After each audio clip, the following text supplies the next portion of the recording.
Yo, what's going on, homies? It's your boy Stumped back for another OPTC video, and in today's video, we're taking a look at the new Super Evolution Wano lore in some regular PvE content. And I know what you guys are thinking. We're probably sitting there saying, Stump, we want this guy. We want to see more of this guy in PvP. And yes, he's an absolute monster in PvP. I've already put out the PvP showcase, so make sure you guys go check that out on the channel.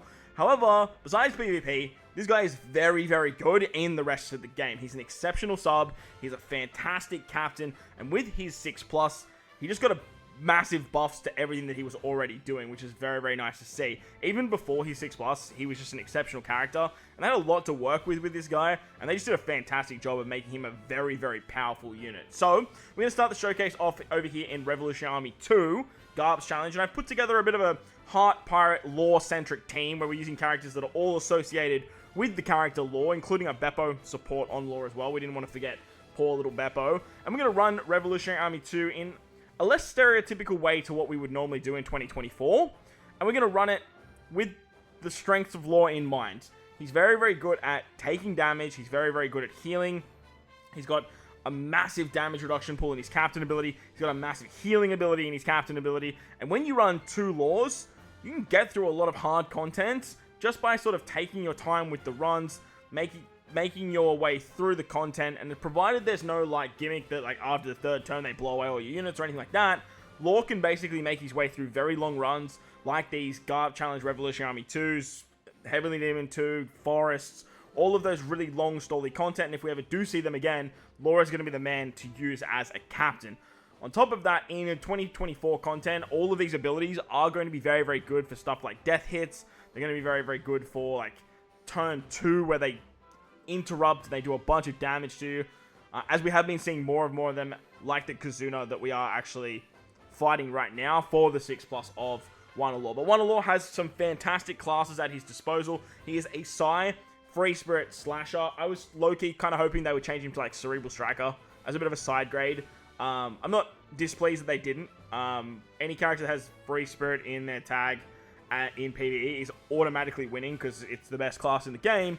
But I would have loved for them to move away from that and make him more Cerebral and Striker based for stuff like PvP, and even just change it up a little bit in PvE, running 2 different variations of this guy. Because like I said, his 6-star form, it's still absolutely exceptional.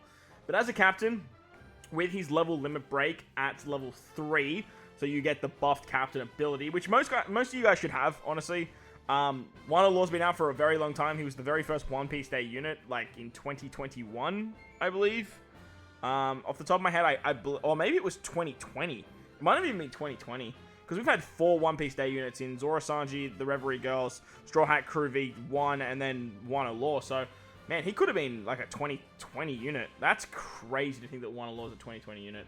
So most of you guys should actually have, if you've been playing the game for a while, should have him at level limit break 3. Even level limit break 5, they've thrown him on every single banner, and he's just such a good character that people have been trying to get him since his release for stuff like PvP and whatnot. But at level limit break 3, he's going to reduce the entire crew's cooldowns by 1 turn at the start of the quest.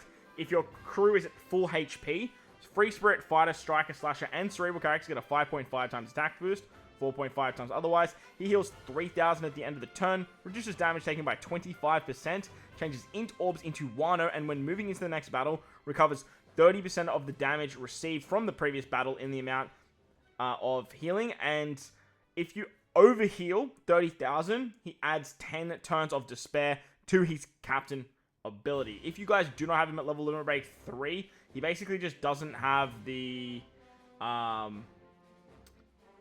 what doesn't he have? He doesn't have the int orbs turning into Wano slots, and that's about it. He makes int beneficial for the types, and then yeah, that's basically the only extra part. So even still, even without level limit break 3, he's still fantastic as a captain. All of this healing that you guys are seeing over here on the Morley stage, this is what I really want to showcase. His captain ability, where you just sort of just tank damage consistently on characters that can hit really, really hard. Plus, all of that damage, as you can see in the top left-hand corner, will get converted back into healing. This makes it very, very easy to overheal and get that despair removal in his captain. As you guys saw, I kind of used the cheat code and used Corazon on turn 1 with his limit break ability. So that way we could remove the despair on the Kama Kama Girl stage.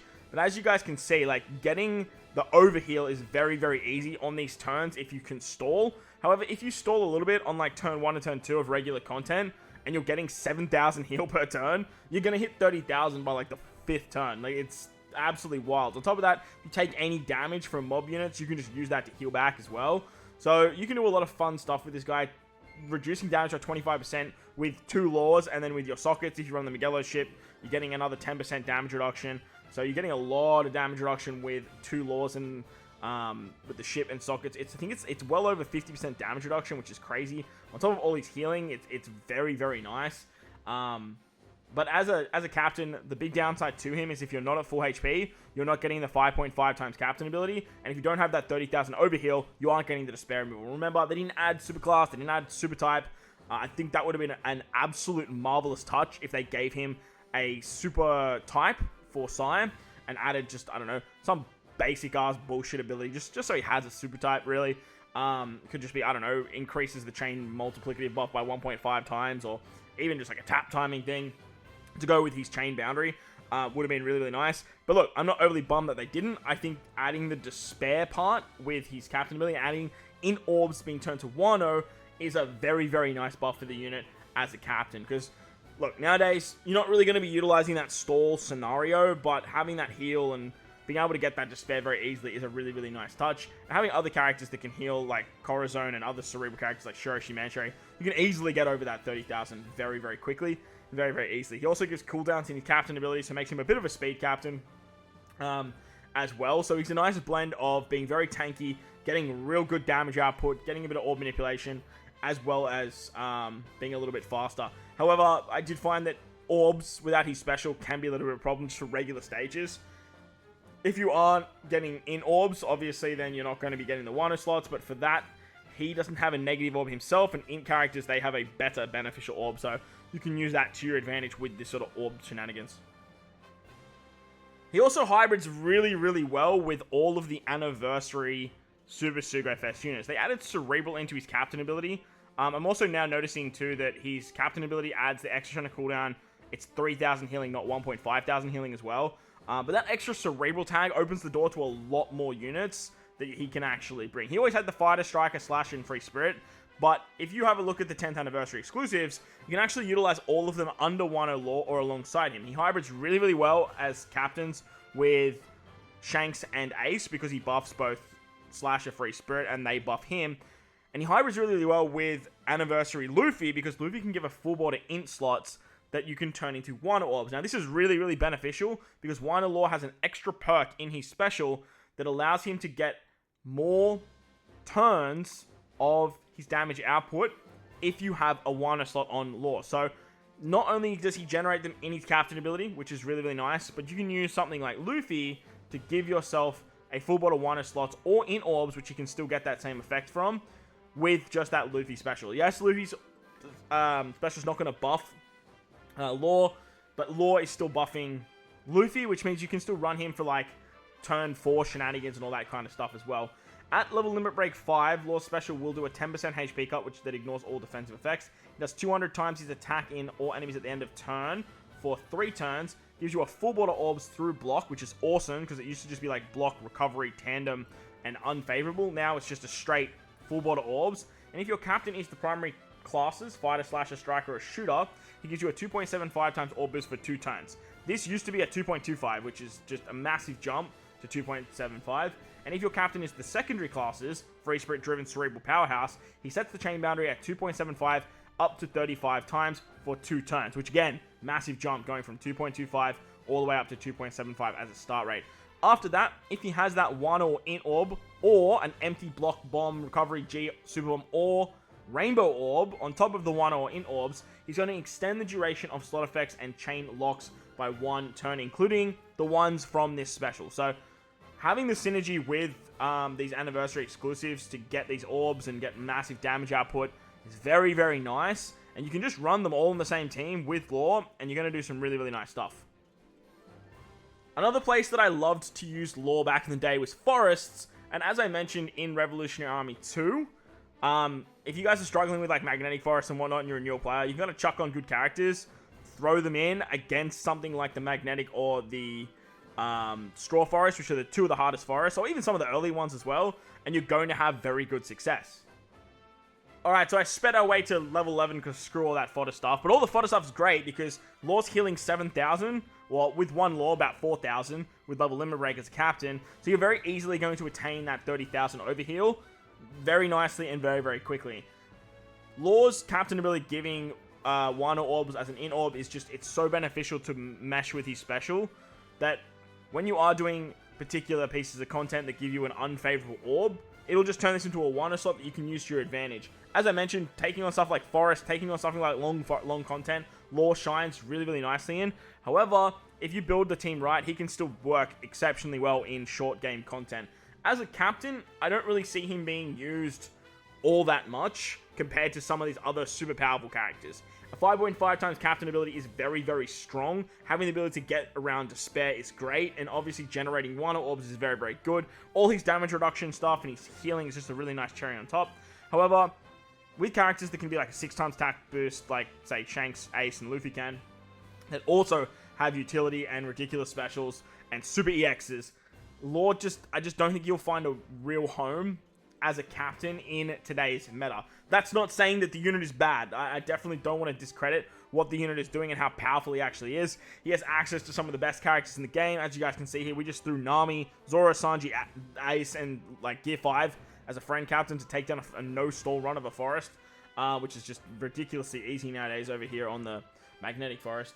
But I do think that as a sailor, you're going to see a lot of value with Law. Having 3 turns of a massive orb buff, that's a rainbow orb buff, by the way, provided your captain is the primary classes, and a 3-turn chain boundary ability is just absolutely insane. The 3-turn chain boundary, too, by the way, you could abuse the Tesoro ship to make it 3 turns all the time, but if you can build your team right, guarantee yourself one of those orbs, whether you're maybe using Nami Karina to get a G orb, or you can use something like a Wano orb manipulator, recovery orb manipulator, anything like that to just get the 3 turns. You can do some really, really nice stuff, especially nowadays with intimidation, being 2-turn intimidations, or having to carry them in from turn 3 into turn 4, or turn 4 into turn 5. I do think Wano Law is definitely going to see play as a sub. Also, he's a Law character with great colors and classes, so he triggers a lot of super tandems. He triggers a lot of super EX conditions, which is really, really nice. But another downside to the character is that his name is Law. And there's a lot of other Laws in the game that he has to compete with. But he's very unique in the sense that he has these 2 very strong abilities that you can bring on a variety of teams. You do have to build your captain correctly and make sure your captain is the 2 classes. But again, with the anniversary exclusives, the anniversary super suit goes, they all have the dual classes. You got Shanks as a slasher cerebral. You got Ace as a shooter free spirit. If you're using Law himself as a captain, you're going to get access to all of this fun stuff too. So, really, really nice stuff. He also allows free spirit and slasher characters to obtain recovery orbs to add an additional 300 HP as a sailor. And he gives himself 1 turn of cooldown still as a sailor when anyone else uses a special, which is a really, really nice ability. Where I think this character is going to shine the most, obviously PvP. But as a sub, this guy is going to do absolute wonders. And he's just very, very good. He's just a very, very good unit, especially for your free spirit teams, especially for content that needs multiple turn buffs. I can definitely see this guy having use. Very similar to like what Rayleigh's seeing nowadays as a bit of a sub, but probably just a little bit better. Let me know what you guys think of Wano Law in the comment section below. Do you think that he's the best 6+ of the year? Do you think that he's the worst 6+ of the year? Do you think that they're going in a very good direction with these particular 6+s? And hopefully you guys had the ability to pick him up through PvP, so at least you can have 1 copy of him 6+ and make your way to that Covenant level limit break 5. But that's going to wrap up the video. Hopefully you guys enjoyed it. If you did, make sure to go down there, belt the like button, hit the subscribe button, do all that good stuff.